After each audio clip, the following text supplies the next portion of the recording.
Hi, I'm Mark Patterson. I know most of you here, but for those who are joining us for the first time, thanks for coming. It's my pleasure to introduce Steve Flynn today. I'm Mark. I'm the CTO for the Global Resilience Institute, and I also serve as Associate Dean for Research and Graduate Affairs in the College of Science.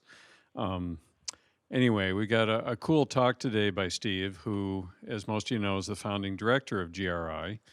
He's also a professor in poli-sci. He's also got affiliated appointments in civil and environmental engineering, as well as the School of Public Policy and Urban Affairs, which is part of the College of Social Science and Humanities. So if that wasn't enough, being a Renaissance person, um, Steve really is the thought leader, in my opinion, in the whole field of resilience in this country. He's written not one, not two, but three thought leadership books in this space. And because of that, he is a go-to person for the U.S. government on many issues involving security and resilience. Right now, he's serving as a member of the Homeland Security Science and Technology Advisory Council.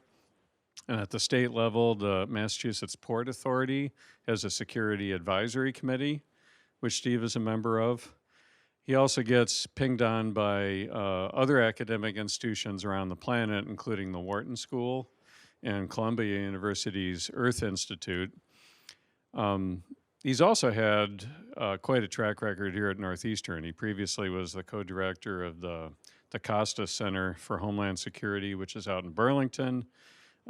He was president of the Center for National Policy, and back when he was at the National Security Studies for the Council of Foreign Relations, he was a senior fellow at CFR and networked a whole variety of people at the international level. If you ask Steve, do you know world leader X, Y, or Z, the answer is probably yes, through these connections he's made through the years. He gets also asked a lot by cable news networks to comment on resilience. And he's also testified at least 24, maybe 36 times before Congress on a variety of issues pertaining to security and resilience. Very slow learners. Yeah, so most big ideas take like 10 years or sometimes 20 before they're fully appreciated. But recent evidence of the stature that he's held, as well as what he stood up here at GRI, was being asked by the U.S. State Department to essentially act as behind-the-scenes coordinator on a major workshop in the Caribbean for island resilience that had delegates from 18 or 19 different Caribbean island nations that we participated in October, and has continued to occupy important bandwidth of the work of the Institute. So today, he's going to talk about one of his favorite subjects, which is supply chain resilience and the global supply system. He's been consulted by many major port operators on how to increase the security of the supply chain, which is one of the Achilles heels in our hyper-connected world these days. So anyway, he's going to share his views on how we can mitigate risks and what the future holds for this topic. Thanks, Steve. Thank you, Mark. I appreciate it. Come on, Senator. You already have the thing. Yeah, absolutely. So I'm going to have a quiz in a little bit here, and I'm going to ask what this item is. For those who may know, don't tell me, but for those who don't, pass that around. Okay, everybody? We'll get that? So this is sort of my origin story related to resilience and talking about the global supply system. And I want to stress, I'm talking about the global supply system versus global supply chain, because one of the things that I have found that people have largely missed is that there is a system that actually moves global supply chain, that it's not just a series of transactions that are all choreographed around suppliers around the world that somehow magically end up in a factory or a store, but there is a conveyor belt that moves all this. And that's the intermodal transportation system. That is the ships and trains and trucks and all the other modes of transportation that actually get that supply system, those supply chains from where they start to where they need to be. And that's largely been taken for granted. I'm going to talk a little bit about that story, but also about its inherent vulnerability and the potential here for large-scale global disruption. So I started looking at this problem when I was in the Coast Guard almost 30 years ago. I was looking at it through the lens of bad people trying to exploit the system to smuggle stuff. And the primary focus was then on counter-narcotics. But when you got into it, everything that you can imagine that people aren't legally supposed to ship was in the system. There were small arms, there were cash, actually, you could find here, knockoff Viagra, you name it, it was there. It was moving in the global supply system because bad people were figuring out it was a pretty wide open system to move stuff around. And so as I started digging into it, I was trying to figure out, okay, one, where it's vulnerable. And I basically, it's almost everywhere along the system we found vulnerability. And then I shifted in the mid-90s to start worrying about what if somebody, instead of exploiting it, potentially targeted the system. That is, instead of trying to put stuff in or take stuff out, what they actually wanted to do was to essentially spook the system by carrying out a terrorist attack that got people to be worried about the security of that system. And how would the system react to that? And this is all pre-9/11. And so I was out there kind of in this lonely business of saying, hey, we got this wide open system, we should really pay attention to this because the stakes are pretty high. This is the conveyor belt for globalization, and there's not much in the way of safeguards that are actually being put in place for this. And nobody paid much attention or cared very much until 9/11. And there it also got some attention, as we'll trace through here, but not exactly how I hoped it would work. But there's one guy that I actually got to pay attention to this problem. And it showed up a few years later without my having any actually preview of this coming attraction. So Carlisle, can you show this for everybody?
All right, my few seconds of fame here. So it turns out they took a clip from a 60 Minutes interview that I had done on this problem, dropped into the Sopranos episode, and my quip at that time was, if I want to get anybody in the U.S. government to care as much about this problem as Tony Soprano, maybe we'd make some headway on it. As the rest of the episode goes on, Tony gets more energized about this problem, and he as part of his anger treatment need for as part of that story. So, in any event, I found more long-lost friends and family who tracked me down because of that cameo in Sopranos than anything else I've written or done.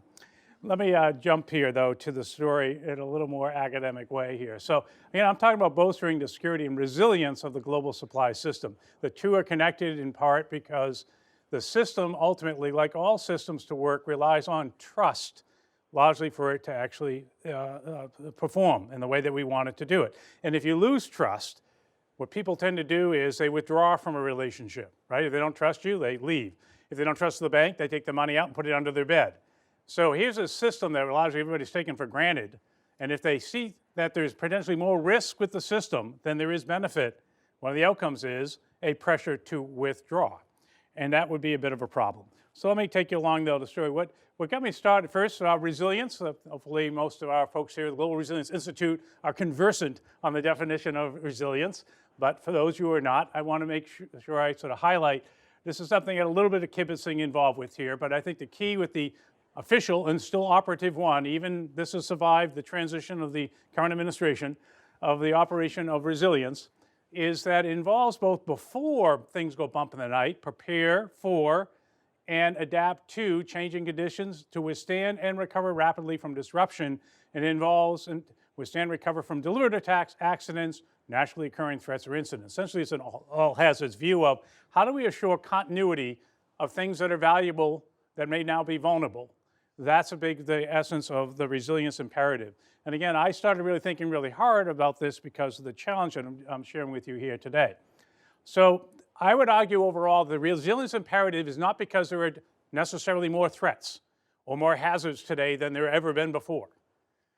If you go through history, there were some pretty nasty threats and hazards. Certainly anybody who survived the Second World War can talk about threats and hazards. You know, this Cold War was existential in terms of the hazard that we're involved with here. But what's unique about our current time is we're hyper-connected. And because we're hyper-connected, it doesn't take a big shock to have cascading consequences that can be global. And so, and this is true whether it's a weather event or whether it is a man-made malicious event or whether it's an accidental event, because our systems are increasingly interdependent and interconnected, one outcome of a shock is that it used to be if you're in the wrong place at the wrong time, you got hurt. Now we all get affected in ways that we used to not be affected before. It raises the cost and consequence of these threats and hazards, even if we didn't add the fact that some hazards, like climate, are getting much more intense. All right, so why is that so? Because every time we make a connection, we create a dependency by definition. And as we make more connections, we create interdependencies. So that means if I shock one, again, it's going to cascade across those connections. And the result is this costly consequence. So when we look at global shipping lanes, as this one captures here, you can start to see hyperconnectedness as reflected by the movements of vessels that are across the ocean. And of course, we can add to it the Internet of Things now, where we're getting towards 30 billion connected devices, and that number is expected to escalate rather significantly. We're connected in these ways because we see benefit. Benefit in the case of the global supply system because essentially we make geography almost irrelevant in economic terms.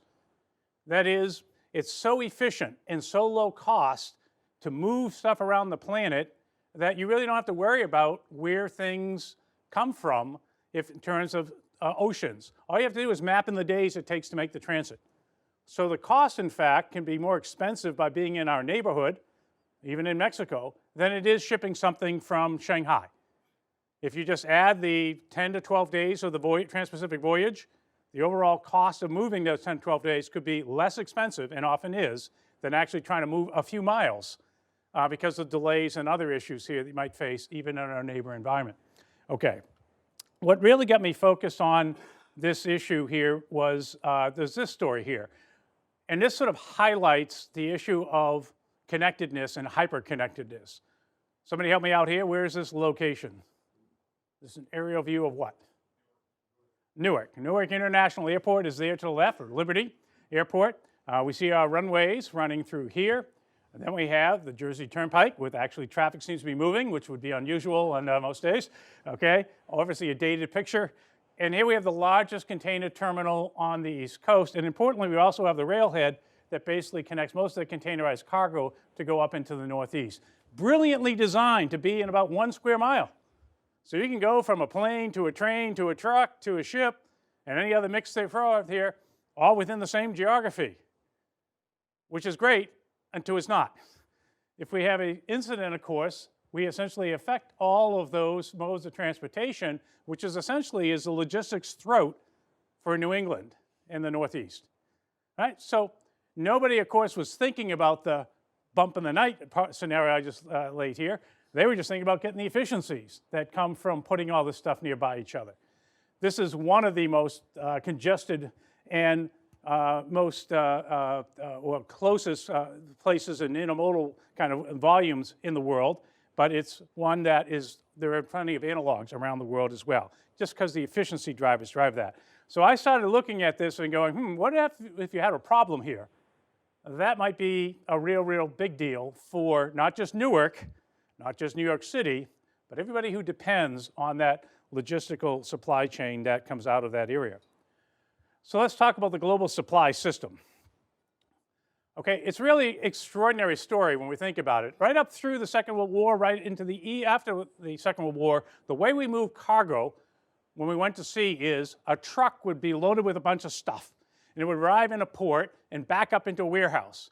And a bunch of very strong stevedores would come over and yank all that stuff out of the truck. And they put it on pallets. And they wait till a ship shows up. And then they haul the pallets out in a big little crane and a cargo net, drop it down at the hold of the ship. And then they tie that down, lash it down, and then it would sail across the pond somewhere and get to the other side. Another crew would come along, lift it up, yank it out, drive it to another warehouse. They'd unstuff it from the cargo net, put it back into a truck, and send it on its way. This guy, Malcolm McLean, had a different idea. He said, what if we just moved the box that the stuff was in, instead of moving all the contents of the box out of a truck into a ship, out of the ship into a truck? And he built the very first container ship, which was a modified Second World War vessel, the SS Ideal X. And it did its maiden voyage on April 26, 1956, from Port Elizabeth, New Jersey, the very place here, down to Houston, Texas. Malcolm McLean was a trucker. He wrote from, that's where his world came from. He came out of North Carolina, and he basically thought of this problem.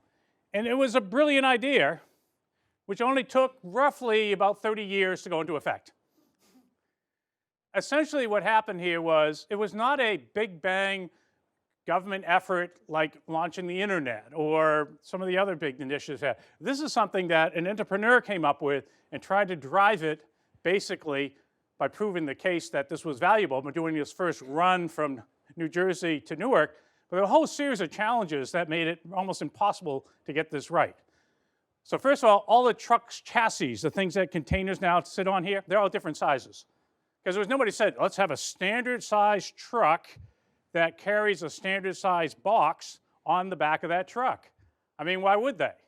I mean, you just put stuff in the truck. So you could have a variety of different models. It didn't matter if you're just going to take the stuff out and put it back in. But now if we want to move the box off a chassis, you have to have chassis. Well, who's going to make those? Okay, and then you had to move it to a port, and then there was the issue with the box. How am I going to lift the box up and lower it down? Well, I need a crane. Well, why would I build a crane if there's no ships that are bringing me boxes? Well, I have a ship that wants that, so you can see the catch-22. Ships, port terminals weren't out there building cranes for non-existent ships. Ships weren't showing up with boxes knowing they couldn't be offloaded. So a whole variety of reasons. It isn't until the late 1960s, that was in 1969, in fact, we have the first trans-Pacific voyage of a container. All right, even though this brilliant idea was launched in '56, it takes us another 13 years before somebody says, maybe we'll try to go across the Pacific Ocean and see what we do. And interestingly, it's done in Hong Kong. And the original company, it was created in Hong Kong, called Hutchison One Poa, company number one in Hong Kong, because it was a shipyard. And why did it do it there? Because the shipyard had a crane. So it could pull the box off the ship and put it down on the ground. And that was the first trans-Pacific run back in 1969. But look what happens, though, once it gets moving. Okay, I don't have the single numbers here. I have to hit this. But this is really important because 9/11 is right here. So by the time we get to the 90s, we're finally getting into the swing of this. And we hit the 100 million containers, TU is called 20 equivalent units, being moved in the world's terminals collectively. It takes it 6 years, but we get to 200 million. And then like Moore's Law, 4 years later, 300 million. 2 years later, 400 million. By 2006, 500 million. Then we had the global recession in 2008, flattens out. And then just to bring you up to date, we're not quite getting exponential here, but we're at 863 projected by 21. This year, we're at the 764. That's 7 times the volume we were dealing with in 1992, when people started to worry about this problem. So we have a volume and velocity and intensity. So how does this happen? Well, some of the things that are important here is you need a very big ship to carry all that cargo. So one of the things this is useful for you to see, this is a typical stowage plan of a ship. And what you see is, while we often see the colorful boxes above deck, there are more below deck than above deck. Okay, and then they're all sort of packed in here. I just want to visualize this because here's one of my sea stories. About 3 years, I think it was in late 2002, so about a year after 9/11, I was at the University of Georgia with an event that Sam Nunn hosted. We're looking at counterproliferation, and one of this was about this risk. And I get to meet with the Assistant Secretary of Homeland Defense, Paul McHale, who was at the Department of Defense. And we had breakfast and over the four here, and he shared with me, he said, I hear, with my Coast Guard background, he said, I think it's great what you Coast Guard guys are doing, but if a ship comes from way out there in the deep blue, we're going to need more capability to deal with that ship here. And so we're launching something called the Counterproliferation Initiative, which will basically be going to flag states, that is, nations who have flag vessels, and we're going to basically get their permission for us to use a special forces team to go aboard the ship and basically isolate nuclear material, other dangerous stuff. So he's laying this thing out to me, and I said, well, Mr. McHale, I think that's really interesting. I hope they're very thin teams. He looked at me, what do you mean? I said, well, it's about 10 to 14 inches between the stacks. How do you get the one that's 8 down, 10 over with your special forces team? I'm just trying to sort that one out. There's actually about maybe 10 places on the entire container ship where you can access a door. What you would actually have to do is bring the ship in and pull all the boxes on top of it to get access to the container. Or you could find maybe there's a problem there, but then what are you going to do now? Now you've got basically that one container with 15,000 of its friends all hanging out. I mean, what's the plan? So part of this was, a sense about, wow, this is a great idea, not very well connected to the real world and way actually shipping works. All right, so part of the other issue to support this is speed. I basically have to have, on average, 6 containers on deck at one time across all this real estate, because real estate's very valuable, and I can't afford to have this stuff hanging around there a long time, right? Because stuff's coming in, stuff's got to go out. And so what we said, this is one in Hong Kong International Terminal, going back to 2008. They're moving 7 million a year just in this one terminal. Right? One terminal moving 7 million, and essentially this is actually the dwell time of the boxes, so the time they would stay in place. There was a few that managed here, and they typically get fines. They basically would charge the user here because this would cost them, but on average they were getting out at 4 days. Today the mean in Singapore is under 36 hours. The box is in, the box is out. And that's how you get, as in Singapore, 36 million TUs to go through a single port in a year. All right? What I want to drive, the other piece to this tale here, let me jump into this here for a second. The bottom line here is this revolution that allowed us to have containerized cargo around the planet was driven by 3 imperatives: more efficiency, more reliability, and lower cost. Security was viewed as raising costs, undermining efficiency, and undermining reliability. It was filtered out on the entire process along the way because the holy grail was speed, time, reliability, low cost. And when somebody like me came on the night and said, oh, hey, there's some bad guys taking stuff out and putting stuff in that you don't want in there, cost of doing business. Thank you very much. Who is this noisy lieutenant commander? Get him out of our way. We need to make this machine humming. And that's pretty much what has animated and built the system. You don't get that kind of exponential growth without having real market drivers. And the market drivers here were low cost, efficiency, reliability. So I postulated before 9/11, had a chance to brief this Hart-Rubin Commission, U.S. Commission on National Security, a scenario that looked pretty much like the one I'm going to share with you. In my case there, I had it coming out of Karachi instead of, in this one, I'm having it from Surabaya. So imagine the stuff you're wearing on your feet, maybe here, the sneakers here, did not originate at Walmart, okay, or did not originate at the Foot Locker. They originate probably in a factory, potentially in Surabaya. They actually make sneakers out in Surabaya, all right? And there they go into a container to ultimately find a way to the Foot Locker or the Walmarts or whatever here. How does it get there? Well, in my scenario here, it's going to start in here's Surabaya in Indonesia. All right. In this case, it's going to start in a factory, and this is my hypothetical orange truck that has just loaded up all these sneakers into the back of the truck.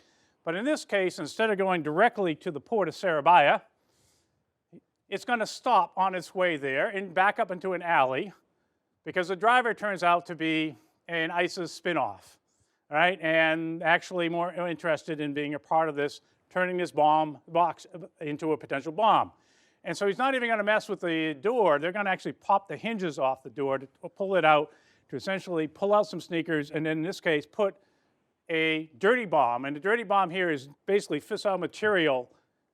Basically, it's a hazmat problem here, and they're going to seal it in lead, and they're going to put it back in the box, and basically with an explosive device, an improvised explosive device we call it here, and put it in the box. And because it's from a known shipper, who brings us sneakers. And because there's nothing really exceptional about this, when it shows up at the port, whoop, it's going to be loaded, in this case, probably one of these little intercoastal ships that basically carry a little under 100 TEUs. But this one is heading to Singapore, which I mentioned before, does last year about 36 million TEUs. It's 24 hours a day, 365 days a year. They have every religion in Singapore, so they have no holidays when it comes to the port. They just mix and match people to make sure they always get people working. It's quite the operation. All right. And then it's loaded on my ship, like I showed you a plan here. This is the Maersk Line's new class of ship. Holds 20,000 TEU. That's 10,000 boxes that are on the back of an 18-wheeler. Okay, a TEU is 20 equivalent units. What you're seeing here are mainly 40s. So those numbers can get a little confusing, but roughly there are 10,000 of moving trucks. Think about it in those ways here, okay? And so in this case, it's going to be shipped to the port of LA, which is our largest port in Long Beach, which is the largest port in the US. 40% of the nation's containerized cargo comes here. But this one is actually destined across the country to come to here at the East Coast, and it's loaded, of course, on the Alameda corridor in a double-stack train, finds its way ultimately to Port Elizabeth. There's New York in the background here. And remember my place? Then I set it off.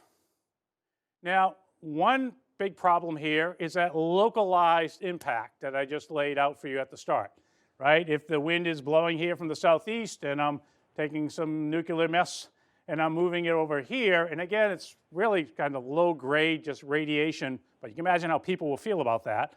And it's in part because there was so little agreement between the Department of Energy, Department of Defense, and Department of Homeland Security about what is unsafe levels of energy. Even that coordination has, or radiation rather, even that has not been well coordinated. In any event, let's just imagine that we probably shut all this down. And that's going to be bad right for the Northeast. Again, that's a local/regional bad deal. But that's not really the real problem. The real problem is this scenario here. And I got it in small words, so I'll talk you through it. So what's happened here is if that one port closes down, I would suspect that other mayors in other parts of the country with other major ports would go, if it could happen there, it could happen well here. And maybe the mayor doesn't, maybe the governor weighs in on this. Or maybe even the president or the Department of Homeland Security weighs on this. All you need is one of them with enough authority to basically say, we're not letting stuff come into a port. Now, in theory, the ships can come into the port because that's run by the Coast Guard, but you can't get a truck in and out of the port without the local mayor. Basically, he could put police in front of or out of it. Then you have longshoremen who basically go, I'm not going near this thing until somebody tells me it's okay. So the likely impulse is that we're going to shut down all our ports, just like we did all our airports right after 9/11. And when we do that, we create a little bit of a ripple effect. All right? First, there's 60% of the world's containerized cargo is in motion right now. It's underway at sea. And it's all presumed to be low risk. That's why it was allowed to be loaded and shipped our way, or other places. So what happens here is when we stop the music, the ships that are coming in, well, we're going to basically in this catch-22. We won't let them unload unless they've been checked. But oops, we can't check until they offload. So what are we going to do with that? All right, meanwhile, overseas, I mean, they're still moving. Now, overseas, the ports aren't going to put more stuff into the system that's backing up. So what they're going to do is freeze the ships in the terminals there, and then they create a problem because all those other containers start piling up. And when they pile up, that means the trucks and trains are stuck outside their gate, and they can't come in. And then there aren't any trucks and trains anymore to circulate to pick up from the factories. The guesstimates are, nobody's really modeled this out completely because it's one of these scenarios that would take two moving parts for somebody to do, but is that within roughly 2 to 3 weeks, we put the entire global intermodal transportation system in gridlock. And it would take a minimum of 30 days to reset it to start it moving again. Because it's not like you can just throw a switch and say, hey, get moving. You'd have to reposition everything in the system for it to actually work. That would be a problem. When, on one of my parts of my journey here, I had the Hutchison Port Holdings, who I mentioned, had the first terminal where the containerized cargo came from back in 1969. The man who built the first private marine terminal there was a guy named John Meredith, who was a Brit. And they turned that into Hutchison Port Holdings. which on 9/11 was the largest marine operator in the world. Today it has 50 ports around the world that it operates from. And he reached out to the US government to say, hey, how can I help? Because half of everything that moves out of Karachi, Pakistan, for instance, is our terminal. And we're in lots of other places. And nobody answered his call because they didn't know who John Meredith was. They didn't know much about this system. And he was a Brit, and Hong Kong was all sound kind of squirky here, and So he showed up at the US, and I helped to arrange for him to see the Commissioner of Customs then, Rob Bonner, to talk about this offer to help and also what could be done about it. And Commissioner Bonner, basically, we sit down together, and he had the commissioner was there with one of his special assistants. I was there with one of his representatives, Gary Gilbert, with Hutchison Port Holdings, who was an American from Kings Point, the Merchant Marine Academy. And after the niceties, Commissioner Bonner sets this up nicely for me when he goes, Mr. Meredith, after 9/11, we had to close our borders and close our airports, and I'm thinking we probably do the same thing if, we had a container go off. And I was curious if you had an economic analysis of, of how much that would cost. Without missing a beat, Mr. Meredith goes, well, then we go to a recession. And the color drained out of the commissioner's face. And he said, well, I figured it'd be in millions of dollars. And John Meredith looked at him in just total dismay and goes, millions of dollars? It's your whole damn economy. It's in my boxes. And it was just this sort of really interesting point where the market met the government for the first time, and it was not a pretty picture. And it's something to be said here about how we need to do private-public. Okay, so will this kind of thing happen? Well, this is a preview, a sort of story. This is a story of the Hyundai Fortune off the Gulf of Aden, 60 miles off the coast of Yemen, had this little problem in 2006. And when I initially was working this, nobody actually knew what the source of the problem was. Yemen's kind of a messy neighborhood, so you think maybe you should be a little concerned here. What it almost certainly was, it turned out, is somebody basically didn't advertise the hazardous materials they were shipping, which require special handling, more cost, what they were, and they were shipped in near the engine space. They had what's called spontaneous combustion, and Don, you're here as my fire guy, okay? In any event, it did a rather number on the Hyundai Fortune here. It was an illustration 5 years after 9/11, though. Nobody really knows what's in the boxes. They just go on the ships. It's basically an honor system, and you can have problems. The other more interesting scenario was this story that actually Wired magazine covered in 2011. So this is a story of two boxes that arrived in Genoa from Saudi Arabia. And it turned out, literally, when the guy went by with a little reader, it basically sent the needle all the way to the red zone. It was a cobalt-60 source that turned out to be in there. And so, of course, he was convinced there was a problem with the meter. So he went and got a new one, came back, went again. All right, went back to a third meter and went again and said, oh, maybe this is hot. So they cleared it out. It took to July 29, 2011 to dispose of it because there was no protocol for how to get rid of it. And everybody's going, I don't want to do this.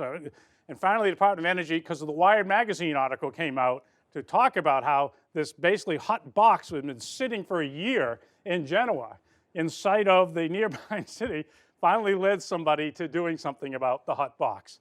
This turned out to be medical junk, basically junk that was in medical machinery. Again, somebody threw it in to dispose of it, but it just highlights the system remains highly vulnerable.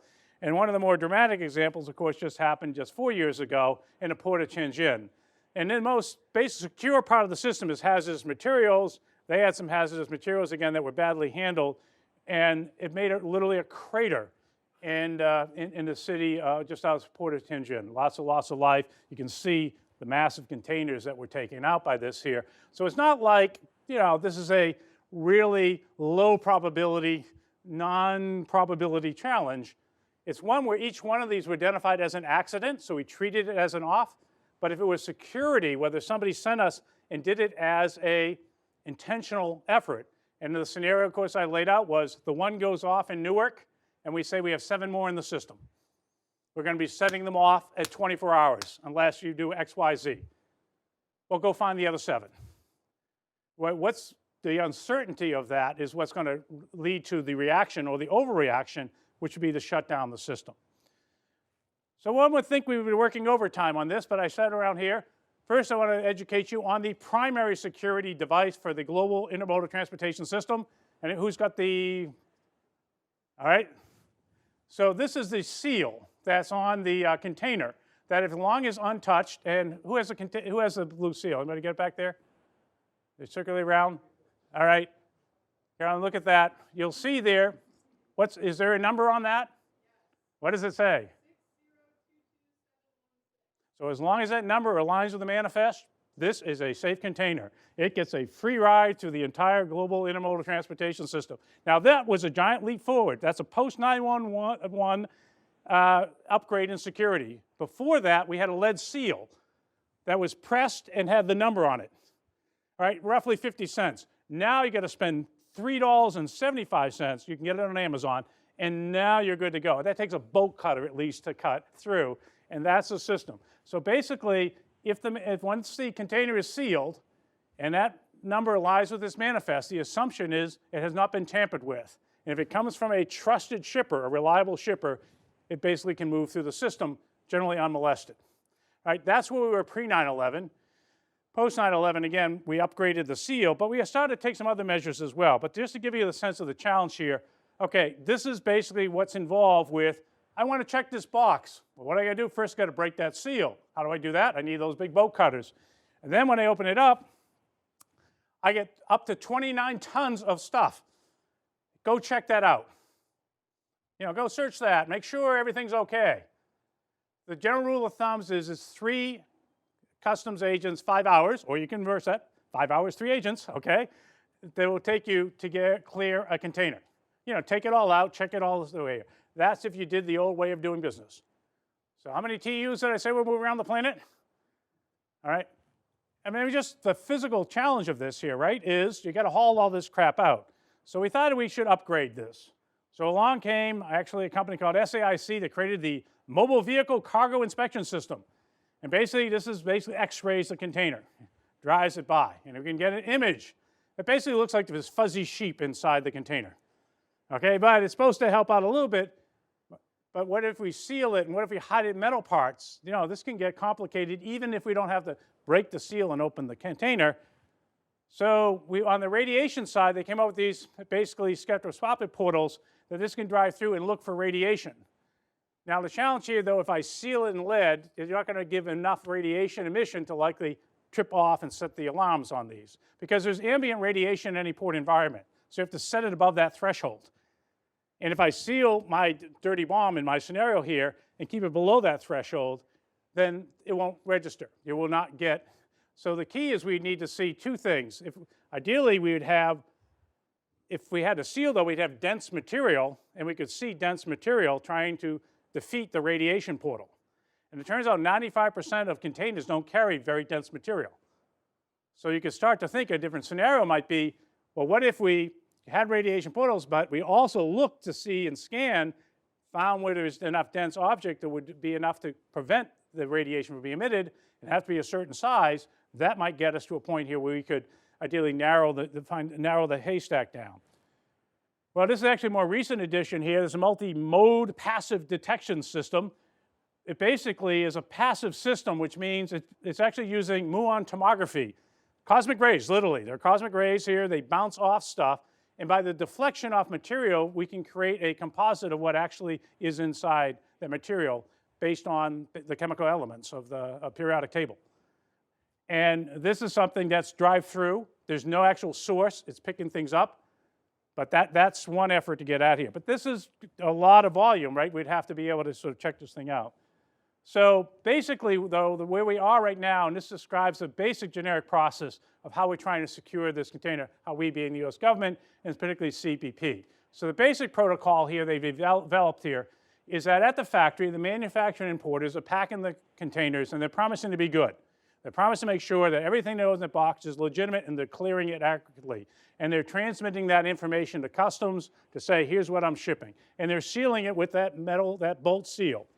Okay? And then customs basically has its automatic targeting system, which runs an algorithm to see, is this a problem child? Do we have any intelligence to tell us this might be something we should worry about?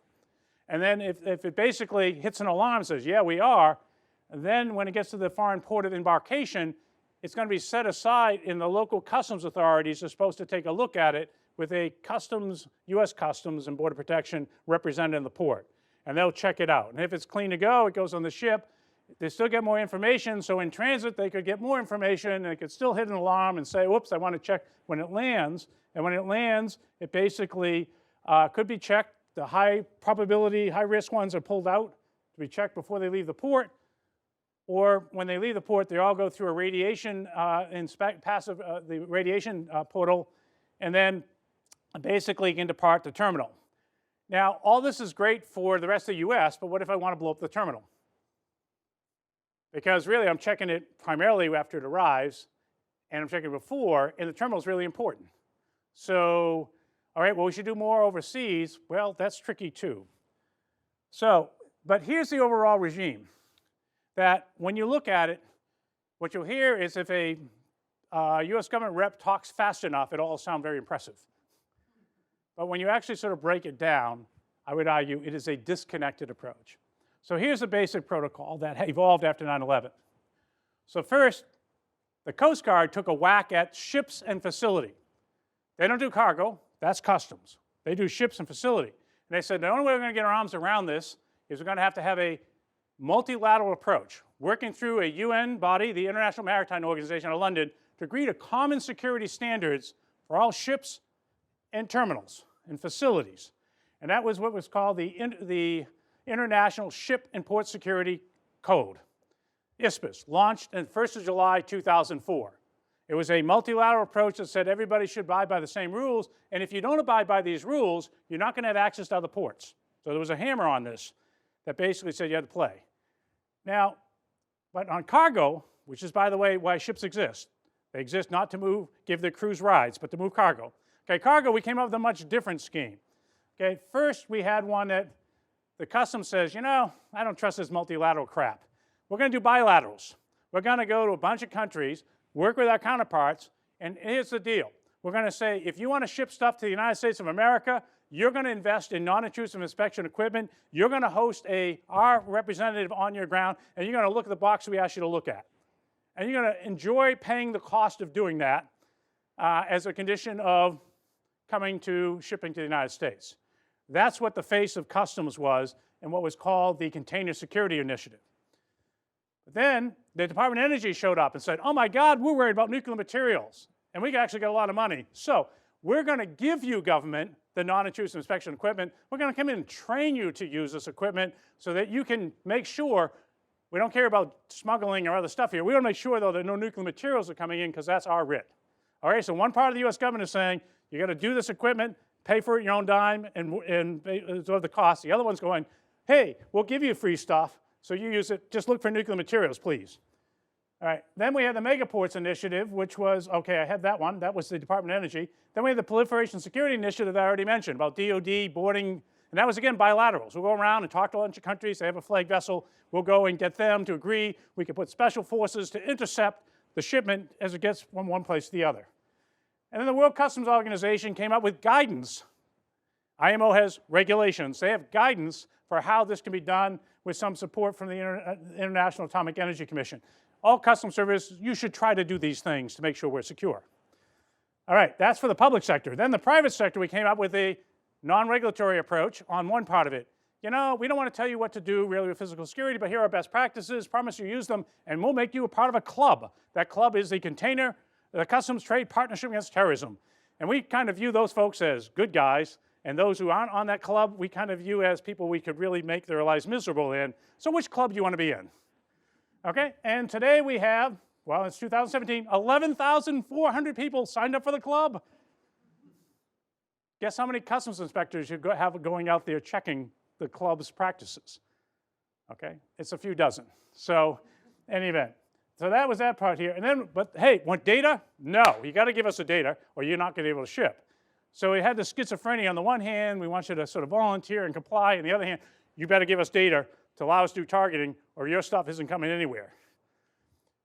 And then we had the kind of proliferation effort that was launched after 9/11 by the UN Security Council.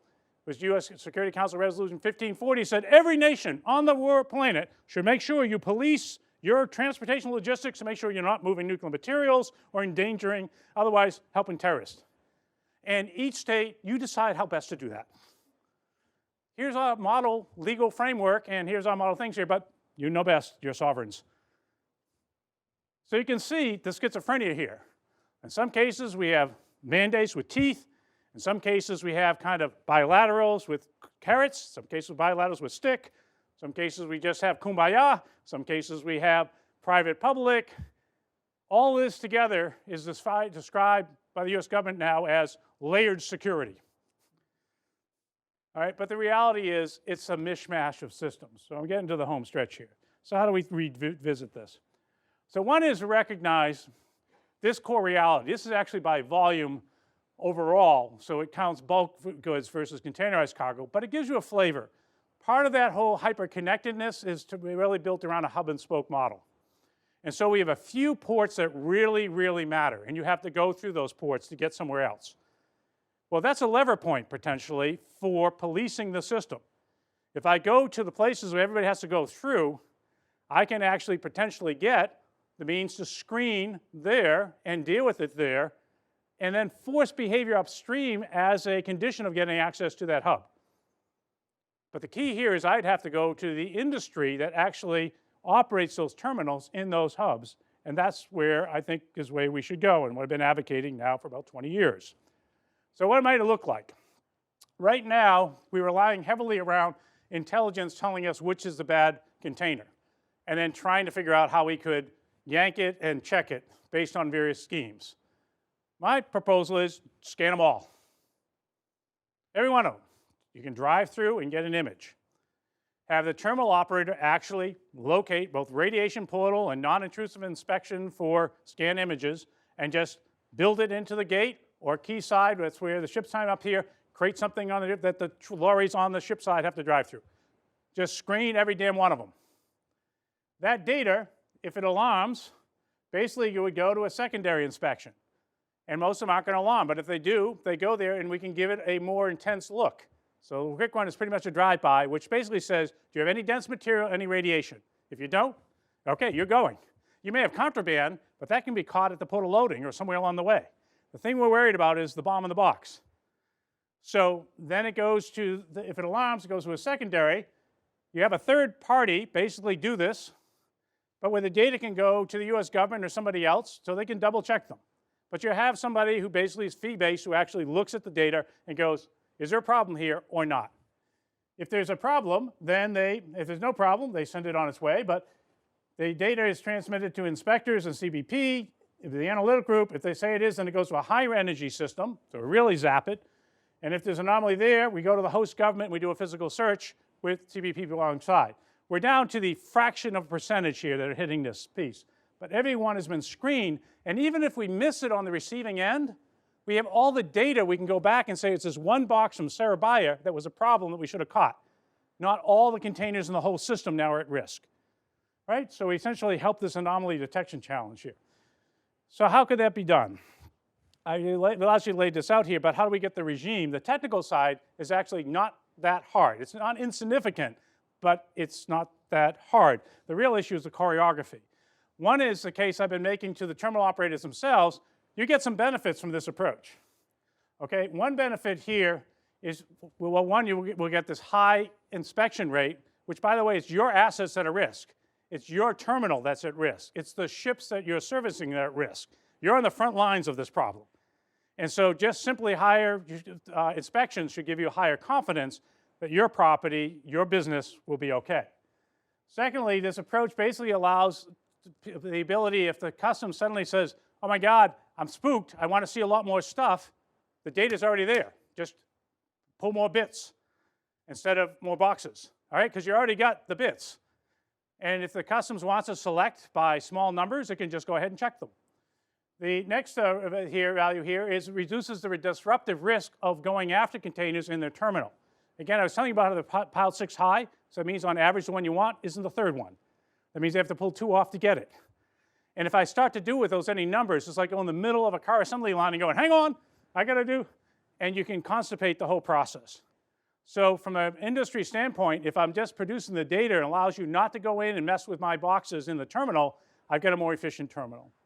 And then you are going to be seen as the side of angels instead of the side of the devil if something goes wrong in the night, bump in the night. And so the bottom line here is it gives us a much higher degree of confidence about the system. So how do we get here? This is my final slide. Well, actually, it doesn't require throwing out all the things we've been doing and starting anew. We actually can just piece it together in what I would call a systems of systems approach, the kind of things we like to do here in tackling resilience. Remember I mentioned about UNSCR 1540. Requires every nation state, everyone signed up for it, that they will promise to be good and make sure they are not conduits through their nation states or their sovereign areas transporting nuclear materials. Well, that gives us the mandate that everybody needs to be able to make sure that nation states can abide by that, which therefore could be added to the ISPIS code, the International Port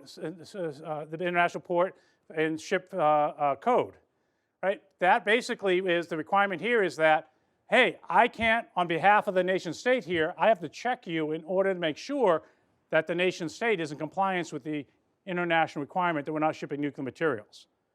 So it fits into the harmonized multilateral approach. Because they can do that, the port operators basically, well, let me jump here. So then the port operators would basically be collecting this data, and the agreement would be that data will go to the country in which the shipment is going to and to the host country if they want it. If they don't want it, fine, but it's built in basically a secure data flow of the images.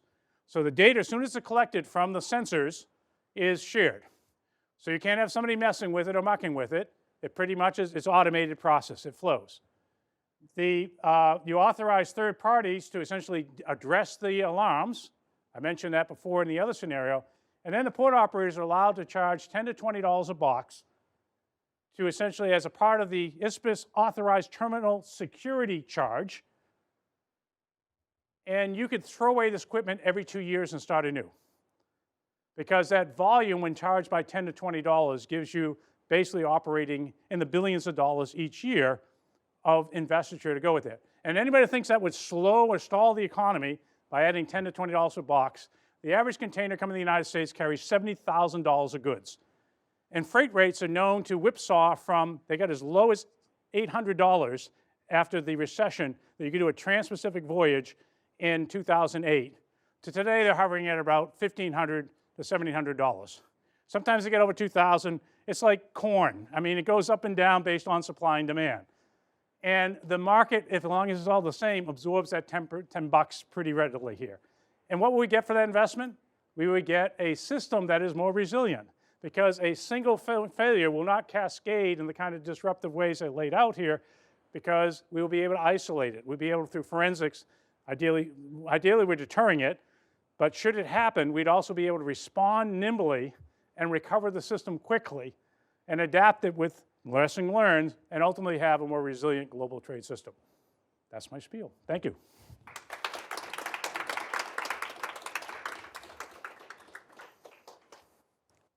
Yes, Mark. So your solution presumes high energy scanners being able to see into boxes. Is there no way to flip that on its head and say that each box would have its own device, maybe as big as the thing up near your head, Mm-hmm. to monitor what's put in it, or is that just not feasible? Yep. So it's certainly in the realm of possible. So that's key. So my last piece is, regardless of what you put in, here's the regime you'd have to put in place. You'd have to find a way to make it a requirement for the industry to be able to essentially say they're adapting requirement and charge a fee. And you can plug and play whatever technology that we have hopefully a higher degree of confidence in. The general problem right now is boxes are basically interchangeable. Nobody really cares. If you look at a ship, they're all different colors. You just get a box. And so the boxes somehow get reconciled. There are massive leasing organizations that do this, but they really don't track the boxes except for refrigerated cargo, because that one has a little more machinery and value tied to it. So part of the challenge here is, unless you do it for the entire system, it becomes very difficult to get to that level of uniformity, because there's so many mom and pops. And boxes are so cheap that basically you can, that's why we see them as homeless people. I mean, it basically costs, typically under $1,500 will get you a 40-foot box.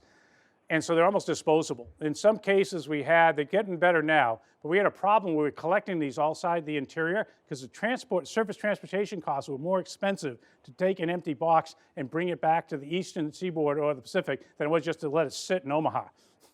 And so we were getting container farms for a while there until we figured out basically how to reconcile them.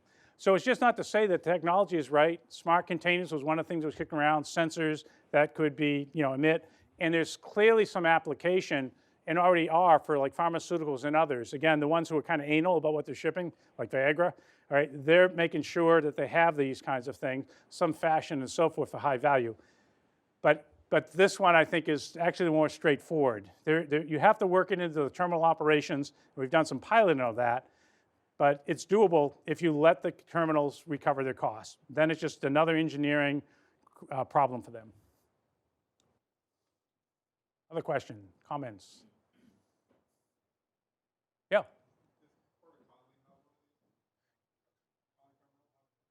It does have one. It has one of the basically big, one of the much larger high energy scanning devices there, but it does it in the same way. It's only the targeted containers that are viewed as high risk. But you can see already the problem there. Where's Connolly Terminal? Kind of nearby, some pretty valuable real estate right next to it here, right?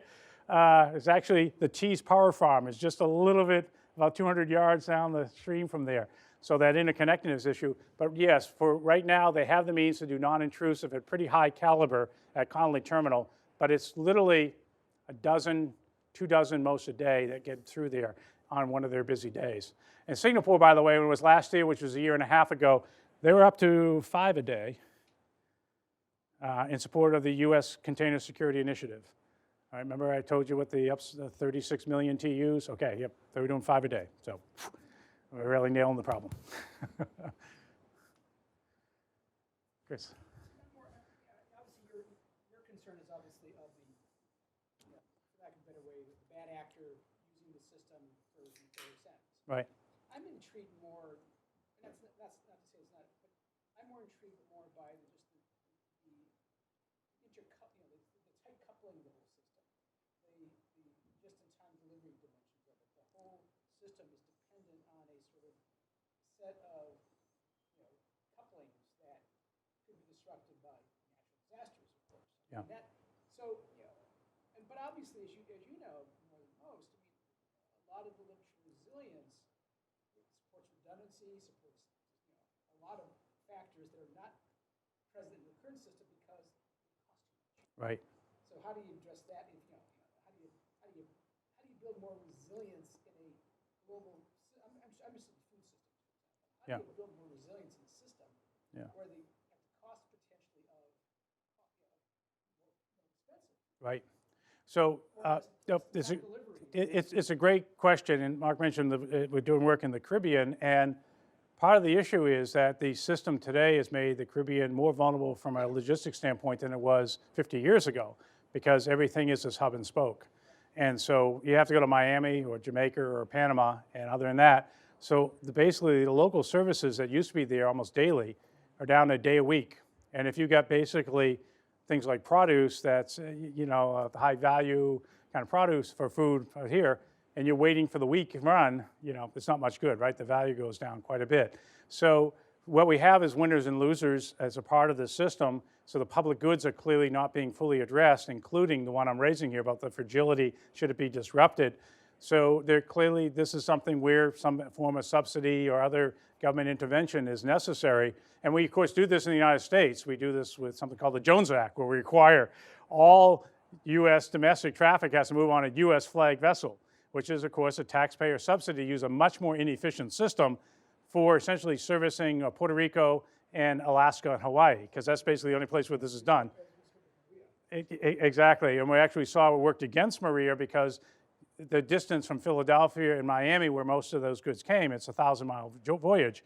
And we didn't allow the local stuff to come in because they were non-flagged. Not surprised there were not a lot of U.S. flag small boats hanging around Puerto Rico, 1,000 miles from the nearest port. that meant you wanted to use some from Dominican Republic, you would want to use some from Jamaica, but they were prohibited from coming. And so this is a real disconnect on the response. But yeah, you're absolutely right. What I would say overall, the main value proposition of the scanning, while initially I'm saying animated by the UN consensus about counterproliferation, all right, because that's uniform. You will end up catching all kinds of contraband or be able to do things like food quality, other things here as well. Because once you've got the system, the network basically in place, you can start adding sensors, you can start adding requirements. The issue is I couldn't get the world to agree on even things like narcotics, I mean, as something they want to do. I mean, you know, some people's vices are other people's, right? So you have that dilemma, but everybody's agreed officially that counterproliferation is a vice. And so it gave you a universal norm against which you could build a regime. And then one could imagine starting to refine it a bit more. That's on the screening. But this issue of vulnerability, the system seems pretty, it has historically been pretty good at managing disruptions localized. But as it gets bigger and bigger, more mega ships, I mean, those mega ships can only basically be serviced in a handful of ports around the world. And so you're losing some capacity when those ships can only come into LA Long Beach and Seattle Tacoma. They can't go anywhere else. And so if I have that mega quake in Seattle Tacoma, where's the small fleet that's going to come in to adapt to that, right? Those are issues that are tension. Yeah. You follow on that? Sure.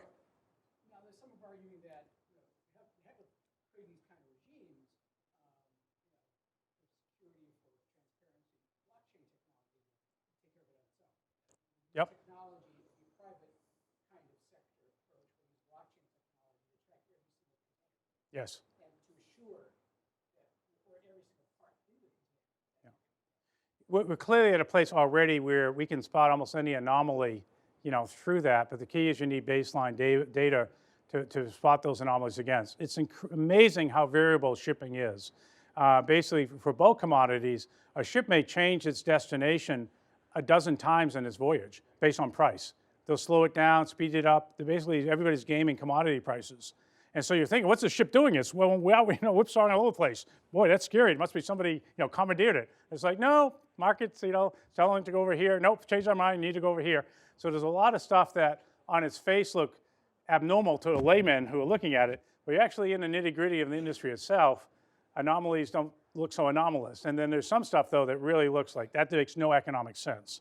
And so that's where you really, again, want the partnership with the private sector, because there are very few people in the US government and our intelligence agencies, even my old service, the Coast Guard, that know this system, that know anything about the commercial drivers, that basically have any understanding. So they're the ones that we're hiring to assess risk. All right, not probably a very good plan if they don't actually know the system itself. Any other questions, comments, Scott?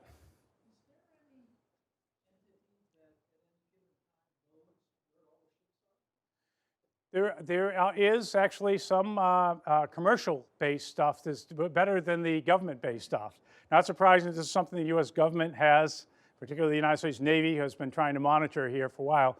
But the granularity, again, about what this stuff is doing, where it's doing, and so forth. But, you know, in the world of GPS, we can do it. One of the challenges was right after 9/11, there was a requirement that ships actually of over 500 tons would have to have what we have already in aviation, you know, which is basically an IFF. There's basically, you know, a broadcast signal. Okay, but it presupposed that somebody who commandeered a ship would not turn theirs off. And what do you do when a ship is coming in at 15 knots and the first time you see it on the horizon is 15 miles away, because that's how far you can see, all right, coming in at you. Wait, it's not on here, and they're moving at 15 knots. What's going to intercept it? Right? I mean, if it decides it wants to go with the Verrazano Narrow Bridge, you're not going to go, stop, you know, and stand in front of the thing. And so the reality was, it was, again, one of these kind of feel-good things, not entirely, right? It's good to figure out at least the legitimate ones. But we didn't have any means to overlay it ones, the illegitimate ones, of line of sight. Oh, hey, that's funny. He didn't report himself in. What do we do now? And there wasn't a requirement. The system was basically built around efficiency. And the view was it was largely benign. This was accelerating trade around the planet. But one of my concerns here is we rely on a number of critical infrastructure. We're about to embrace the Internet of Things in ways that are going to generate all kinds of really cool outcomes. But they're also, which we haven't really thought through, are they introducing a lot of fragility? Are they introducing brittleness? Have we thought through not to use them, So let me finish here by coming back to the point I was made at the start here. You know, fundamentally, we connect only when we have a sense that there's a benefit for connecting. We do this on a personal relationship, and we do this when we're connected to system. And we always know there's some risk, right? A risk in a personal relationship. Somebody may do something offensive or whatever. We're all going to test that at Thanksgiving here, coming up here in a couple days. Okay, anyway, there's always some risk when we come together here, right? But when we think there's more benefit than risk, we do it. At least once a year at Thanksgiving, okay? I mean, we'll come together. But if we start to believe there's more risk than benefit, and then we stop showing up at Thanksgiving. We stop basically interacting. And so what really triggered 9/11 was a sense that risk felt unbounded. All right, this was something that it looked clearly the US government had not prepared for, was not very well dealing with as a government level, federal government level. And so the response was a kill switch to essentially disconnect, close our ports, close our borders, close our airports. Right? I wrote a piece for the New York Times just a few days afterwards where I said, what just happened here is what no great power could aspire to do against the world's sole superpower. We imposed a blockade on our own economy because that was the only tool in the tool bag, was to disconnect, right? Because trust broke down. And so part of the key is when we build these systems and networks is not that they're risk-free, there is no such thing, but is that we're clearly that, and the benefit of hindsight, when we look back at it, reasonable measures were in place to deal with the risk, and the benefits are greater than the downside. My core concern about this intermodal transportation system, the way it evolved as a non-governmental effort, as a market-based effort, and I ran into this all the time on Capitol Hill and within now 3 administrations. They don't understand it at all. They don't understand its value, and they have no confidence in its security. The only thing that I'll give them a pass on is the third one. They should have no confidence in its security. But shame on us for not understanding it. Shame on us for not knowing its value. And why aren't we doing more to actually safeguard the system? Because it's so valuable and currently so vulnerable. And so that would seemingly animate an effort at the national level to kind of get our act together on this and drive it as a multilateral effort. But for a variety of reasons, because it's been compartmentalized, you know, Customs says, hey, we got the cargo piece, no worries. You know, Coast Guard, hey, we got the ship things over here. DOE, and you're a busy politician. It all sounds good, right? I mean, we got all this stuff out there until it fails. And then all that's going to come under a spotlight. And we're going to see, oh, that customs agent overseas in Singapore, he does 5 containers a day. You've got to be kidding. We've been spending how much on that? Oh, the Coast Guard ISPIS code, we sent a team over there 18 months ago to check to make sure they're up to speed on compliance with that code. 18 months? Yeah, it was a lieutenant. You had 3 petty officers. Good to go. You know, and then we go right down the list. Now, how about that counter-proliferation effort here? Well, we can't actually deploy those teams because, you know, they can't get access to the box. Whoops. You know, on it goes, right? This stuff will get looked at only in the aftermath, and that will fuel the distrust. That will fuel, not the event itself. It'll be that for years, American people have been told everything has been done that can be done to make you safe and secure. And when they look at it post-mortem, they'll go, you got to be kidding me. And then it'll be the race to come up with something likely more draconian to be able to reassure that will send us in a death spiral. It's a fragile system. And this is where the resilience imperative is so important. Okay, I know I'm the boss, so I went longer because nobody apparently was out there to give me the hook. Where are you, Mark? Come on. Okay. There's more food. I'm happy to answer questions and everything else here, but thanks all of you for hearing my spiel.